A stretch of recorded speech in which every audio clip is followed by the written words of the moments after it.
sí, sí. Esto antes lo ha mencionado usted, pero nos parece como que el transhumanismo efectivamente es una especie de liberalismo llevado al campo de lo tecnológico y de la fusión pues, de lo tecnológico con lo corpóreo, bueno, y con lo intelectual. Entonces vemos que, claro, cómo responde esta teoría a nuestras ambiciones más profundas, ¿no? Pues dándonos más medios y más medios para que al final pues cada uno tenga pues la capacidad de hacer lo que quiera y de que conduzca la vida por donde más quiera. David Pearce, un filósofo británico utilitarista, que es cofundador de Humanity Plus, que fue la primera sociedad transhumanista, pues ha hablado de este imperativo hedonista, por un lado, y de la abolición del sufrimiento mediante la manipulación de nuestros genes. Y ha hablado en concreto de, no sé si realmente llegará a ser posible, pero de la necesidad y de la posibilidad de modificar ciertas neuronas que son las que producen vicios, pues tales como la envidia. Y entonces, claro, aquí parece que los debates éticos pues son los mismos ahora que hace siglos y siglos. Entonces, la primera pregunta, luego creo que esta noción genera otra pregunta, pero la primera es, claro, ¿con qué noción de libertad estamos jugando aquí? Sí, sí, primero más básico que con la noción de libertad es como tú mismo planteabas. Si queremos mejorar algo, tenemos que tener una idea acerca de qué es lo bueno, ¿no? Porque solamente, ¿no? Entonces, cuando la idea que tenemos acerca de qué es lo bueno es simplemente lo bueno es lo que yo deseo, pues caemos en la arbitrariedad. Uno de los descubrimientos más básicos de la humanidad es que tenemos que aprender a desear, porque no todo lo que deseamos inmediatamente tiene por qué ser algo que nos conviene, ¿no? Y esto es lo que les enseñamos a los niños y esto es lo que los seres humanos, en la medida en que tienen deseos de mejorar, cada vez, ¿no?, mejoramos nuestros deseos, cada vez deseamos más y mejor, si lo hacemos bien. Y cuando nos enganchamos, digamos, en deseos que son pobres o que son, pues entonces nos convertimos, nos reducimos. Entonces, a veces estos planteamientos lo que plantean es una idea del ser humano como eso, pues como ya predeterminada, o sea, porque lo que tú deseas te define, ¿eh? Cuando en realidad los seres humanos poco a poco vamos descubriendo mejor la realidad, descubriéndonos mejor a nosotros mismos, podemos crecer y mejorar nuestros deseos, ¿no? Entonces, esta es una cuestión. Y claro, y está la cuestión de la libertad, porque entonces y libertad, ¿qué significa? Para un transhumanista que entiende así, ¿no?, de una manera hedonista y utilitarista la felicidad, pues la libertad es simplemente pues cuáles son, o sea, que me dejen usar los medios que yo quiera para ser lo que yo quiera, ¿no?, lo que yo he deseado ser. Claro, algo que es muy difícil de conseguir, porque también el ser humano es un ser social. Esto con el transhumanismo, con los proyectos transhumanistas que uno puede tener, digamos, yo quiero modificarme porque yo querría ser mucho más inteligente y mucho más poderoso y comunicarme con más gente y hacer miles de cosas, ¿no? Entonces yo me planteo cuál es mi idea acerca de la felicidad y entonces busco los medios, aquellos que me pueden modificar biológicamente, me pueden implantar tecnología, etcétera, para conseguir lo que yo me propongo. Y entonces, bueno, pues tenemos esa visión acerca de la felicidad, utilitarista, hedonista, pero los recursos que tenemos a nuestra disposición nos los pone la sociedad. Entonces, como decir, bueno, yo es que me visto como quiero. Seguro, te vistes como las grandes marcas de moda te proporcionan, ¿no? Tú vas a la tienda y de hecho a mí esto me pasa con bastante frecuencia, porque yo soy lento decidiendo con qué vestirme, y cuando encuentro una prenda que me gusta, entonces intento repetir. Entonces, cuando pasan los años e intento repetir, pues me dicen que esa prenda ya no existe. Y entonces, bueno, tengo que buscar otra prenda distinta. Y entonces, claro, cuando me dicen, no, es que la sociedad de consumo te da un repertorio infinito de posibilidades, dicen, no, pues precisamente la posibilidad que yo quería no me la ofrece, me lo tengo que hacer yo en casa y no lo voy a conseguir, ¿no? Entonces, esto hay que tenerlo en cuenta, ¿no? Que las posibilidades te las proporciona la sociedad. Ese mercado, digamos, de posibilidades no es un mercado que tú diseñes. Y quizá tampoco la idea que te haces acerca de la felicidad. También en esta habrá un mercado, ¿no? Una serie de imágenes acerca de qué es una vida exitosa, etcétera, que no tienen por qué corresponder con lo que a ti te conviene ni con el verdadero desarrollo del ser humano, ¿no? Por lo tanto, la libertad, claro, los clásicos dirían, si nos ponemos en una perspectiva socrática, ser libre es saber qué es lo bueno para mí, ¿no? Eso es lo que me hace libre. Cuando yo conozco el bien, entonces puedo decidir qué hacer con sentido y no simplemente al azar. Dice, pues ahora he hecho esto. Dice, bueno, pues mira, esta fue mi opción, pero me equivoqué. O no me equivoqué, o no sé si me equivoqué o no, pero esta fue mi opción, ¿no? Que esto es un poco la visión de la audiencia. No, pero si realmente hay cosas que nos convienen y otras que no, la libertad está en primer lugar en saber distinguirlas. Pero también es verdad que hay un sentido de la libertad más profundo. Me parece que también es ese sentido que se está presente en esta visión cristiana, que como hemos visto es también un poco el caldo de cultivo de estas visiones, ¿no? Digamos, ¿no? También del transhumanar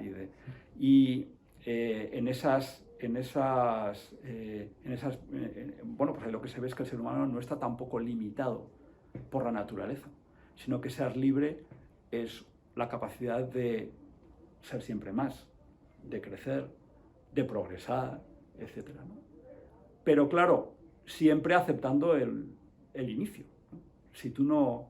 Hay un argumento muy, muy interesante que a veces se dirige a los transhumanistas cuando plantean vamos a mejorar al ser humano y convertirlo en otra cosa mejor. Y, bueno, en primer lugar ya hemos dicho, ¿qué significa mejor? Esta es la primera pregunta, ¿sí? ¿Es mejor una ballena que un chimpancé? Pues la verdad es que son términos incomparables, ¿no? Si de repente hacemos algo distinto del ser humano, pues en todo caso será bueno para lo que aparezca, pero para nosotros no. Entonces, eso no es un bien para nosotros.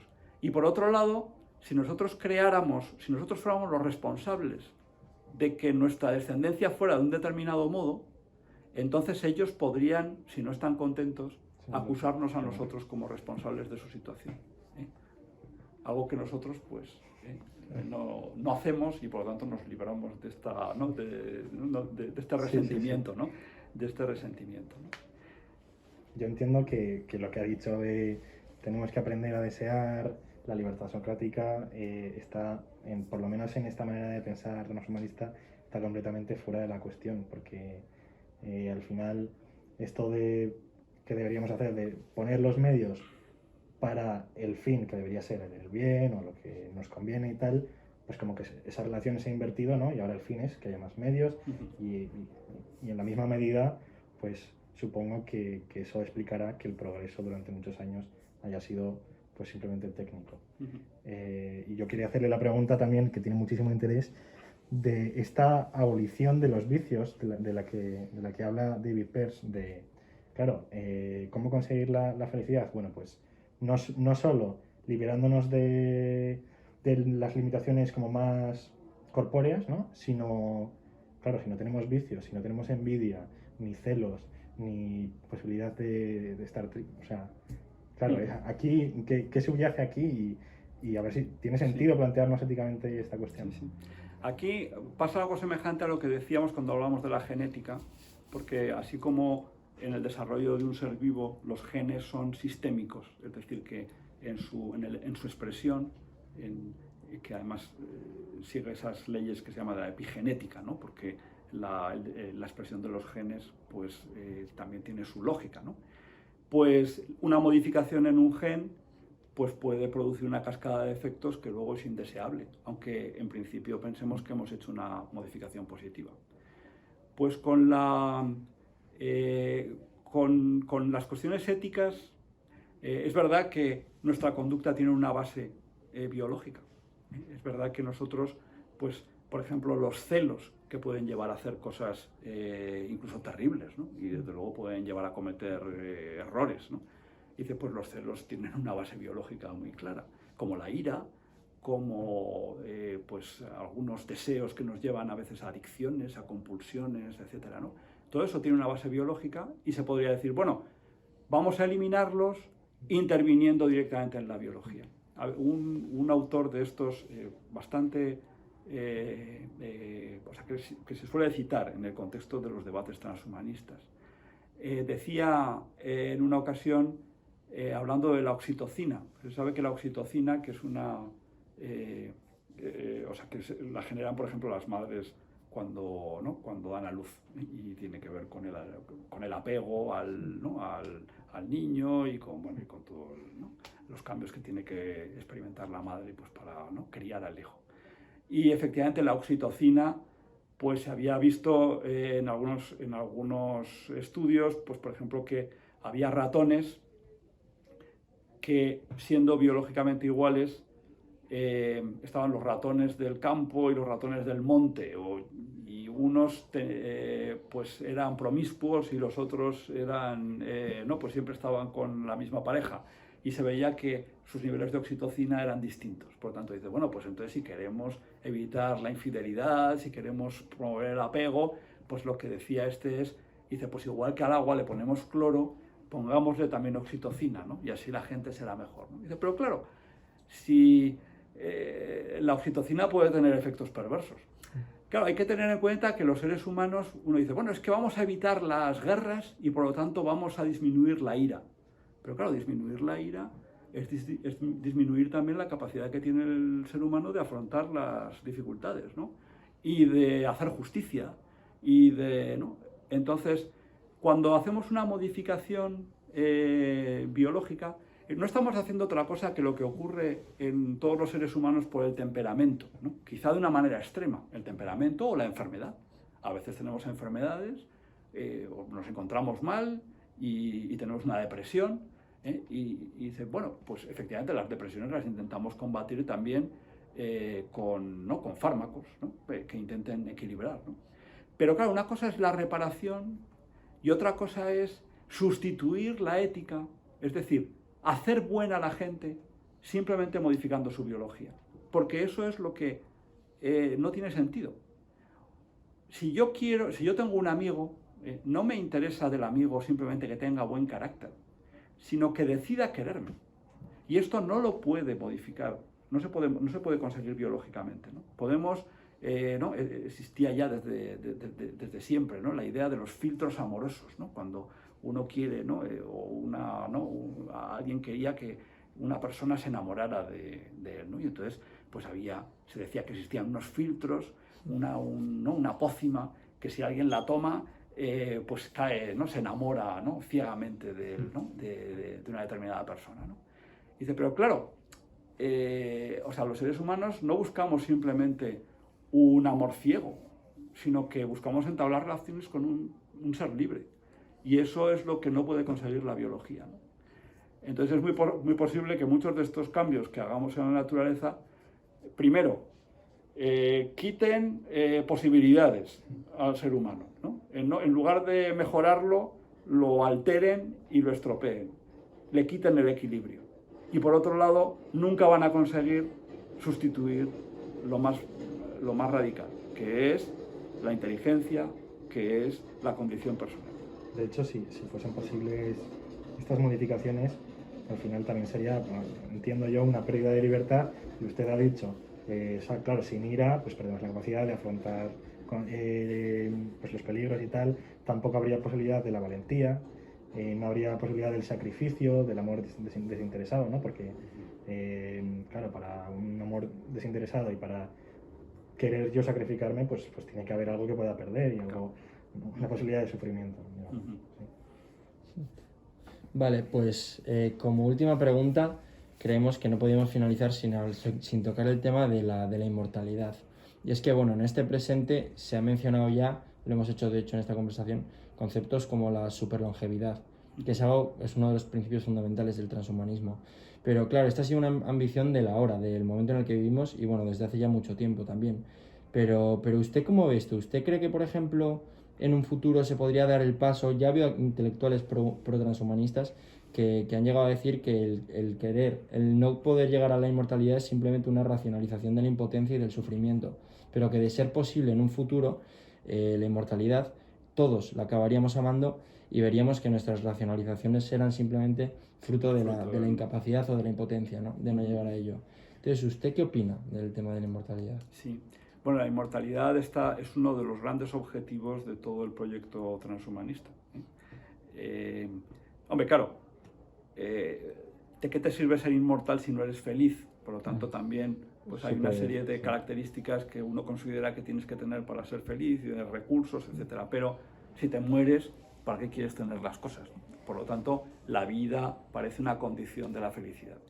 Y parece que la tecnología, nosotros tenemos la experiencia de la dilatación de la esperanza de vida en el mundo en los últimos, en el último siglo, podemos decir, pues por efecto de pues la medicina, las vacunas, sobre todo o sea, que la mortalidad infantil se ha reducido, pero también que muchas enfermedades de las que antes nos moríamos, pues ya no nos morimos, que llegamos a una vejez en principio que puede ser más saludable y por lo tanto la gente puede vivir más tiempo.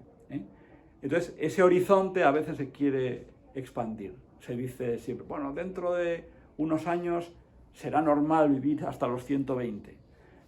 Pero además es que podemos reparar ¿no? y podríamos conseguir, ¿no? Es como en esa exposición de la que hablábamos antes de la entrevista, ¿no? Aurelia Inmortal, que estaba apoyada en el descubrimiento del ciclo de una medusa que muere, pero luego vuelve otra vez a iniciar su ciclo una parte de ella, ¿no? Y es más, una medusa que cuando la estresas rejuvenece. Entonces, bueno, pues podríamos conseguir el rejuvenecimiento de los tejidos, podríamos expandir la vida ilimitadamente.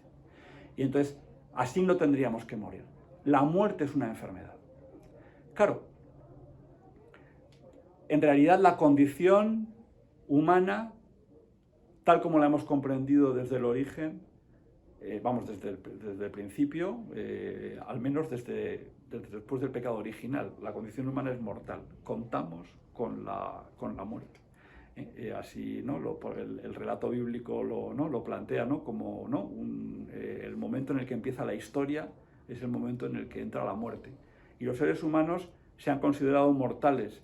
Por ejemplo, los griegos definían a los seres humanos como nosotros, los mortales, por oposición a los dioses, que eran los inmortales. La mortalidad forma parte de la condición humana. Y la mortalidad, como muy bien explicaba Heidegger, pero no solo él, porque tiene, ¿no? Hay otros que lo dicen de manera literaria y es un tema, no, la mortalidad, el horizonte de la mortalidad le da un relieve a nuestra vida que una vida ¿no? ilimitada pues no le daría, ¿no? Nosotros nuestras decisiones sabemos que son irrevocables, o sea que tienen, ¿no? una cierta irrevocabilidad, porque lo que decidimos ahora, el tiempo pasa, porque no tendremos otras oportunidades, y esto le da a la vida un sentido, digamos que en una perspectiva de vida ilimitada. Bueno, la vida ilimitada tiene muchos problemas, desde todos los puntos de vista, pero sobre todo es que nunca deja de ser mortal. Los seres humanos aspiramos a la inmortalidad, es cierto, y por eso el proyecto transhumanista se propone ese objetivo. Pero, ¿qué significa ser inmortal? ¿Cómo concebimos una vida inmortal? Y volvemos otra vez a esta pregunta, ¿no? ¿Qué entendemos por felicidad?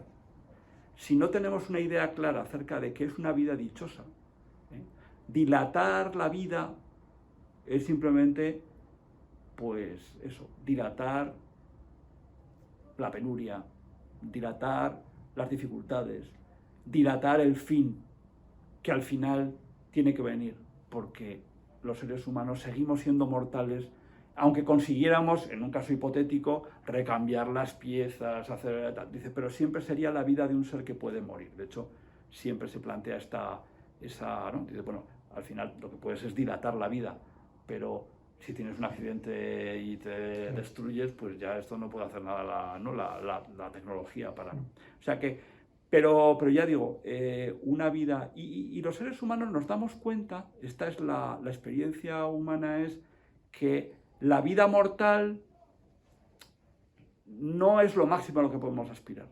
O sea que tenemos que superar la muerte, pero superarla de manera radical.